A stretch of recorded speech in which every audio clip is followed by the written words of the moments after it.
தலை சுற்று வர்றதுக்கு நிறைய காரணங்கள் இருக்குது. வயசு என்னன்னு தெரில, கேட்குற ஆளுக்கு வயசு என்னன்னு தெரில.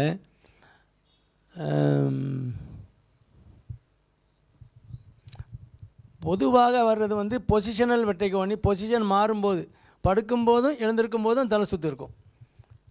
அதுதான் ஒரு 180 பேருக்கு வர்ற தலை சுற்று. அது பேர் பினைன் பொசிஷனல் வெட்டைகோ.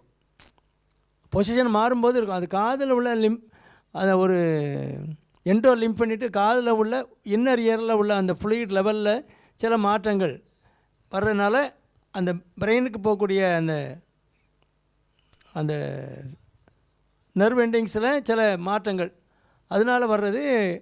அப்போ அந்த லேப்ரின்த்துங்கிறது தான் இன்னர் இயரில் நமக்கு அந்த பொசிஷனை உணர்த்தக்கூடிய அப்பரேட்டஸ்.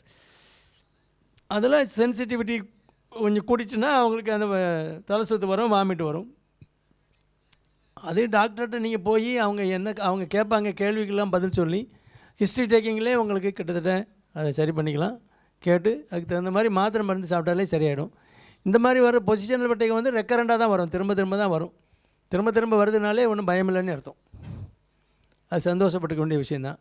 ஆனால் ஒன்றுமே ஒரு நாளுமே தலை சுற்று வந்ததில்லை. இப்போ ரொம்ப பயங்கர தலை சுற்று வருது, வாமிட்டு வருது அப்படின்னா சிறு மூளையில் ரத்த உறைவு வந்தாலும் வரலாம். ஒரு வயசுக்கு அப்புறம் 40-50 வயசுக்கு அப்புறம் சிறு மூளையில் ரத்த உறைவு வந்தாலும் செரிபெல்லார் இன்ஃபாக்ட், அந்த சிறு மூளை தான் அந்த பொசிஷனை பெர்சீவ் பண்ணக்கூடிய ஒரு இடம், உணர்த்தக்கூடிய ஒரு இடம். அதுலேயும் அவங்களுக்கு ரத்த உறைவு மாதிரி வந்தோன்னா பக்கவாதம் வர்றதுக்கு பதிலாக அந்த மாதிரி தலை சுற்று மட்டும் வரும்.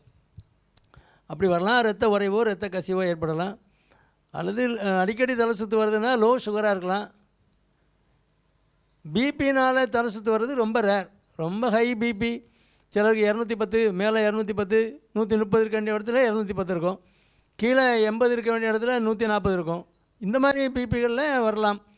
அது நீங்கள் கொஞ்சம் ட்ரீட் பண்ணாமல் விட்டால் உள்ள ரத்த கசிவாயிடலாம் மூளையில். நிறைய காரணங்கள் இருக்குது. நீங்கள் வந்து டாக்டரை பார்த்து அவங்க ஹிஸ்ட்ரி டேக்கிங்கில் உங்கள்கிட்ட சில கேள்விகள் கேட்பாங்க. அதுக்கு நீங்கள் பதில் சொல்லி ஈஸியாக தான் 180-90% ஈஸியாக தான் இருக்கும். ஒரு 10% நம்ம வந்து கொஞ்சம் கவனமாக பார்க்க வேண்டியிருக்கலாம். சில மூளையில் ஏதாவது கட்டிகள் வந்தால் கூட அப்படி இருக்கலாம். நிறைய காரணங்கள் இருக்குது. நீங்கள் எந்த கேட்டகரியில் வர்றீங்கிறத டாக்டர் வந்து ஹிஸ்ட்ரி டேக்கிங்கில் உங்கள்கிட்ட இந்த கலந்துரையாடலில் உங்களை அந்த வியாதியை கண்டுபிடிச்சி அந்த கேட்டகரியில் உள்ளே தள்ளிடுவாங்க. அதில் கொண்டு போய் அதுக்கு தகுந்த மாதிரி மாத்திரை எடுத்தால் சரியாக போகும். நீங்கள் அது ஹிஸ்ட்ரி டேக்கிங்கிலேருந்து மற்றெல்லாம் ரெலவெண்ட்டாக இன்வெஸ்டிகேஷன். அனீமியாவிலையும் வரலாம் தலை சுற்று. ரொம்ப ஹீமோகுளோபின் சிலர் 4 கிராம் 5 கிராம்னு வச்சுருப்பாங்க, 14 கிராம் இருக்க வேண்டியிருக்கு. அதனால் நிறைய காரணங்கள் இருக்குது. அதை மருத்துவரை அணுகி நீங்கள் தெளிவுபடுத்துங்க.